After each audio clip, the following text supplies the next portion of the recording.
Hello, everybody, and welcome to Let's Talk with Miss Lovely.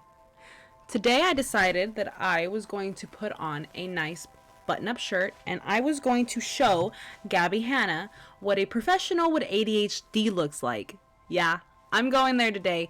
I have 3 topics of discussion that I want to bring up to Gabbie. Now, let me explain to you the concept of this show so that you're not confused. This is essentially me having a conversation with Gabbie about the things that she's done.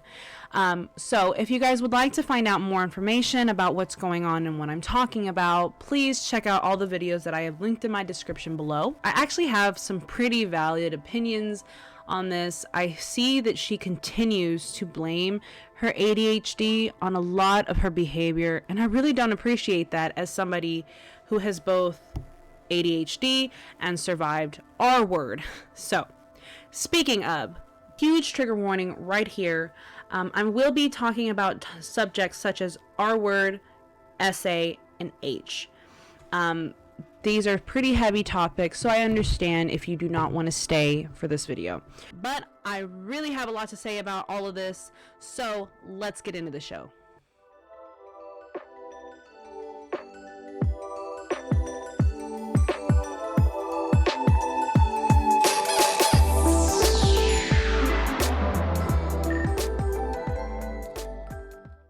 Okay, Gabbie, the first thing that I need to say to you is that you cannot use ADHD as an excuse for treating people poorly. Okay? Maybe you don't have people in your life that can explain that to you adequately. If you don't, I sincerely hope that you find like somebody to help you take accountability. Like, didn't Tana Mojo like hire an accountability coach? A lot good it did her. Yeah, I don't know. Think about doing something like that, because I watched Daniel Preda's video in response to your video about your experience on Escape the Night. And you had like apparently 3 major complaints about Escape the Night. The food, or lack thereof in your opinion, the costume and the jewelry, and lastly, the time that you had to work. All right. First things first, Daniel debunked the first 2 by letting everybody know that Gabbie Hanna did not fill out her medical information.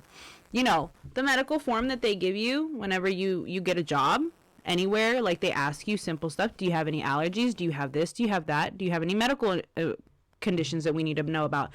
You know, regular shit like that. When it comes to having a job, she didn't fill it out.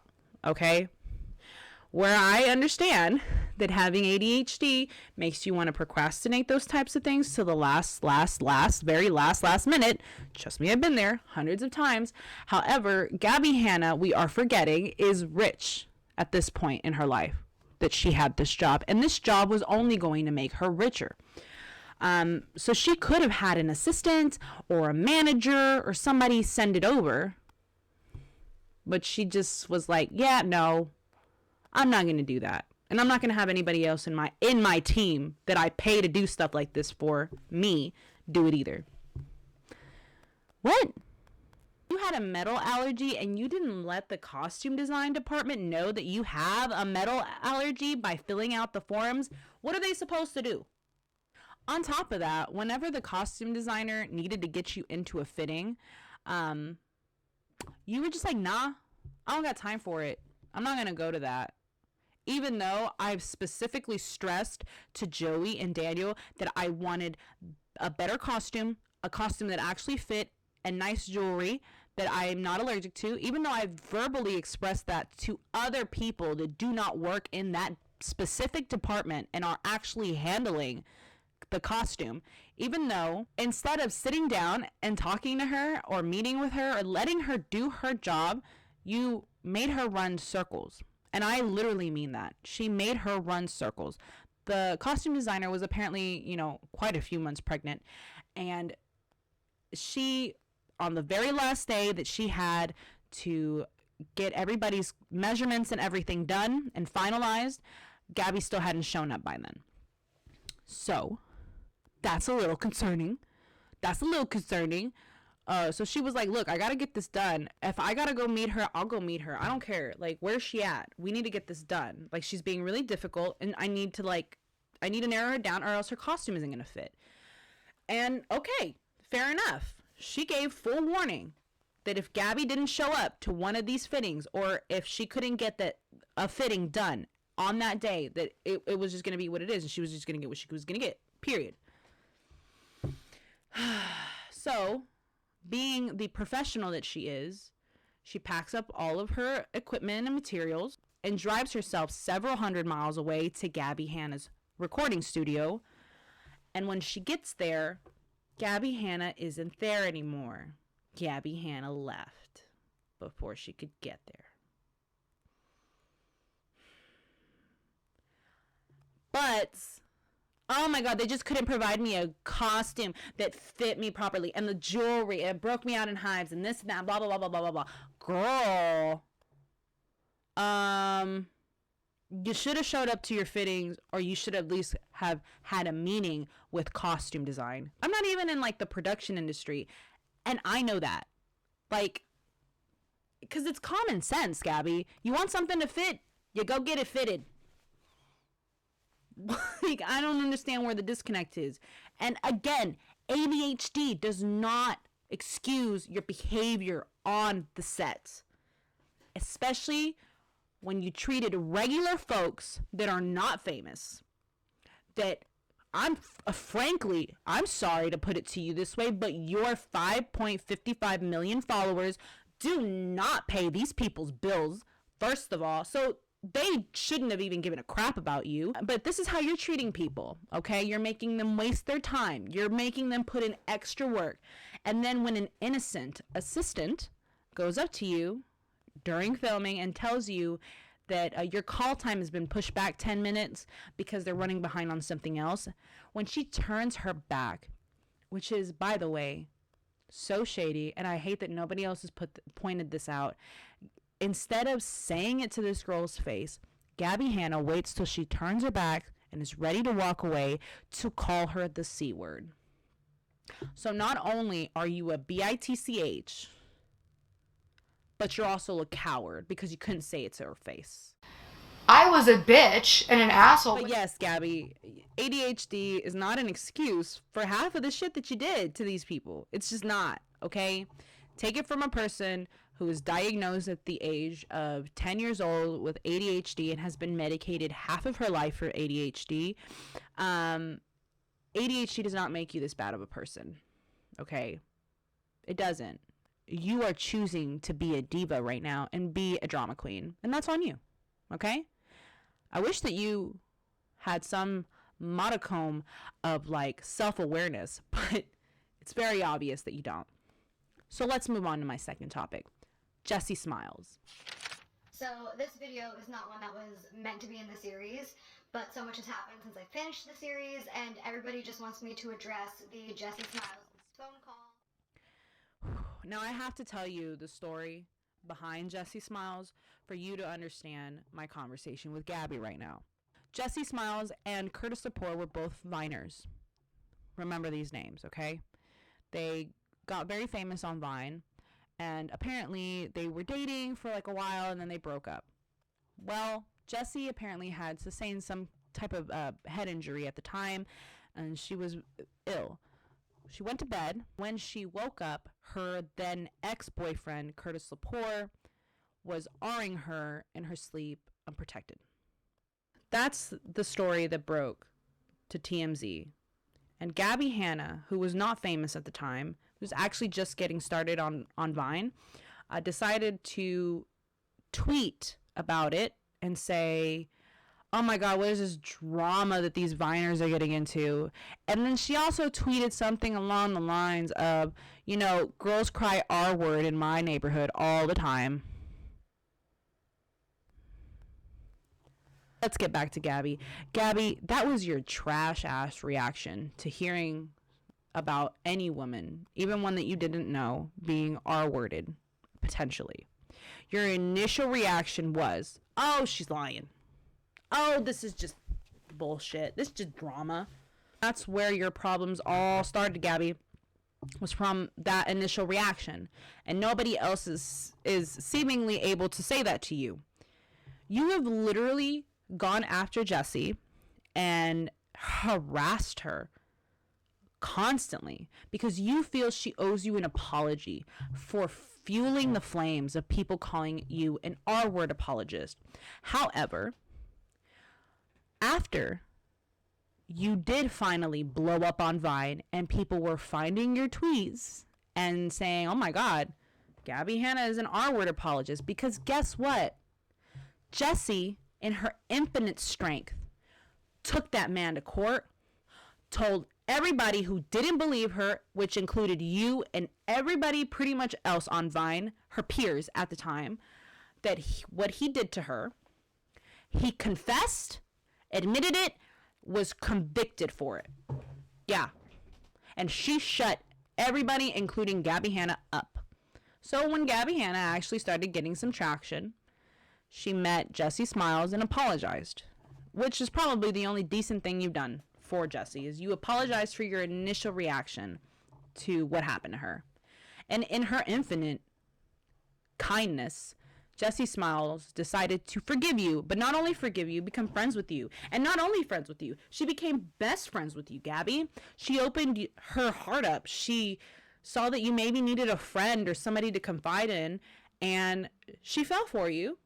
So she said, you know what, girl, let's get this bread together. Let's do this Vine YouTube thing together. You both successfully built up platforms. And I think that you couldn't stand that. I think that you couldn't stand that people loved Jessie as much, if not more, than they liked you. Which is why you treated her like absolute crap. Because despite the fact that she forgave you, you tried to steal her boyfriend in front of her at a party. She never told anybody about this until you decided to make your crappy 9-10 part docuseries exposing everybody on the internet who's ever done you wrong. Whew. Honestly, you should have just left Jessie alone. She didn't do anything wrong to you. In fact, if you would have left her alone, I'm pretty sure your docuseries would have probably turned over a little bit better. But no, you can't seem to keep her and her trauma out of your mouth. And that's what I have a big problem with. At the time when Gabbie tried to steal Jessie Smiles' boyfriend, Jessie Smiles did a little soul searching and decided that she did not want to be friends with you, which is valid. By the way, totally effing valid, okay? Totally valid. I don't care what anybody else says. And your initial reaction was to reach out to her, then to her now ex-boyfriend, you know, the one that you tried to steal in front of her, and ask him if he wanted to be in an exposed video about her. And then you proceeded to try to sleep with him behind her back.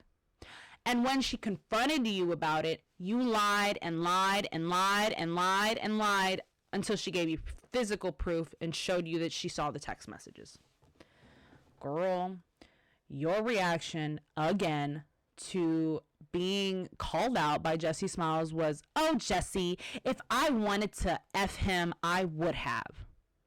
Whenever you feel like you're going to have an initial reaction to something, run it by somebody else, because your initial like thoughts and opinions on a subject are just so out of left field. Girl, what do you mean? If you wanted to F her boyfriend, you would. What do you mean? You did. You tried. He didn't want to F you, baby. And that's where your butt hurt about it, because it didn't work. Despite all of this, again, because trust me, it gets worse.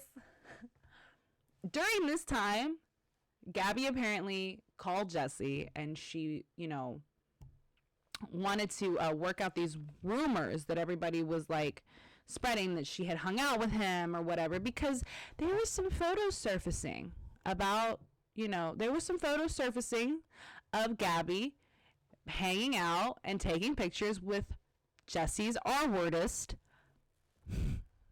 hanging out, just, you know, grabbing drinks at a restaurant, whatever. So Jessie confronted her. And it wasn't until, I guess, a couple years ago They had a 3-hour-long conversation, which Jessie Smiles has now posted on her Twitter, and Gabbie Hanna admits to her full involvement with Curtis Lepore. Fully. She says that she did hang out with him, but she hung out with his friends, technically, not him. He was just there. And that, you know, Jessie can't expect her to just not have friends. This is another thing that she said, that being Jessie's friends isolated her. Oh, girl, get over yourself. If you don't have friends, just say that. Or if people don't like you, just say that, honey. But yeah, so she hung out with him, had several conversations with him, and apparently she had one particular conversation with Curtis, which led to him being able to obtain a voice recording of Gabbie Hanna saying that she in fact did not believe Jessie Smiles. She believed Curtis, and she believed Jessie was lying. I don't know how I would feel if a person like that was consistently trying to involve himself and re-traumatize me all the time. Because Gabbie consistently goes after Jessie and like pressures her and threatens her and bullies her. She calls her out whenever she wants to, calls her a narcissistic abuser. Could you imagine being a victim of a horrible crime like Jessie was, and then having some horrid bitch get on her huge 5.55 million followers platform and call you a narcissistic abuser after everything that they've done to you? Look, I would have told Gabbie to catch me outside a long time ago. Straight up. And Gabbie, if you're hearing this, I doubt you are, but if you are watching this, you need therapy. And I say that with all the love and kindness that I can muster up for you, because there is no way that you could be that so far gone into your own toxicity that you feel the need to embed yourself in somebody else's traumatic event.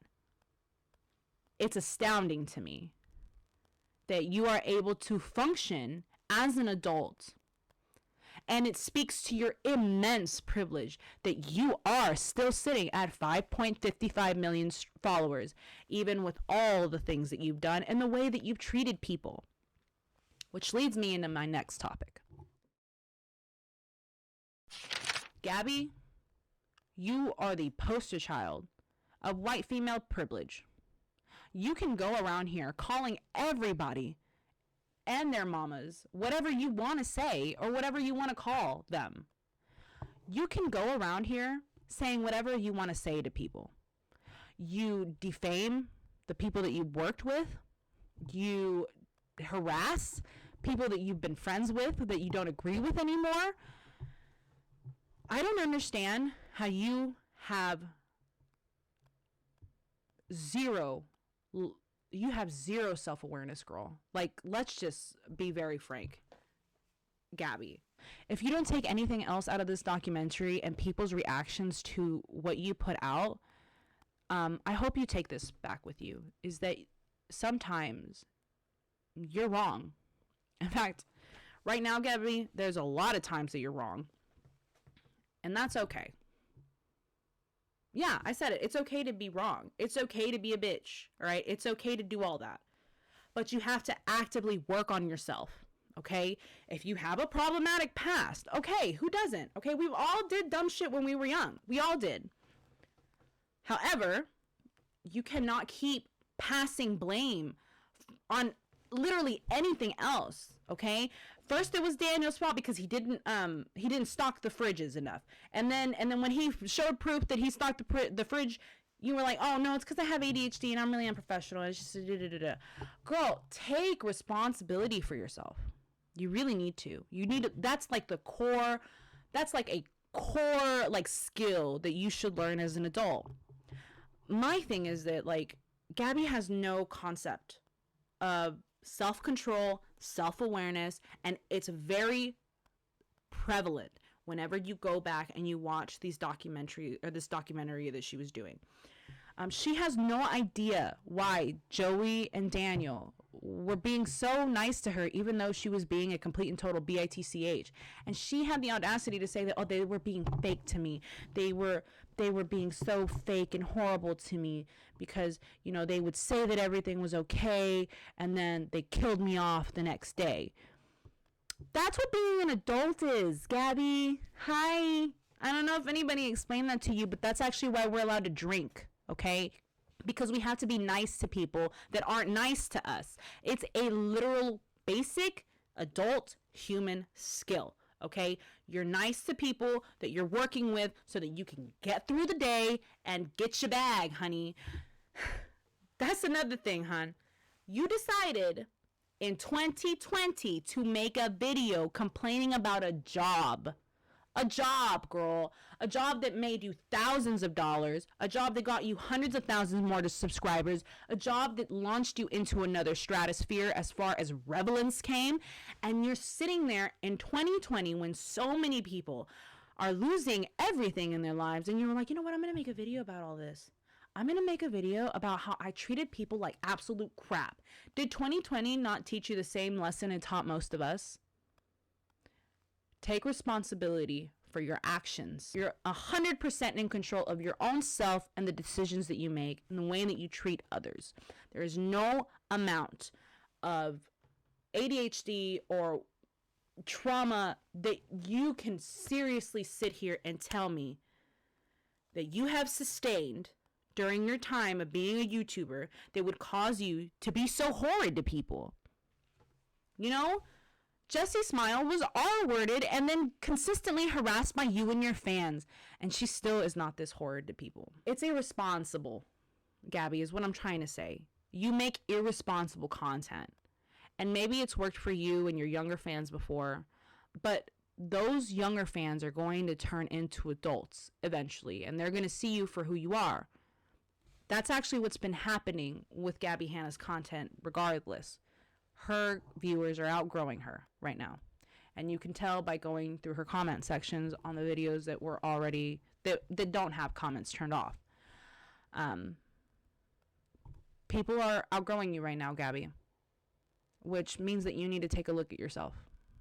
Really, really hard. And decide what kind of person are you going to be from this point on in the future.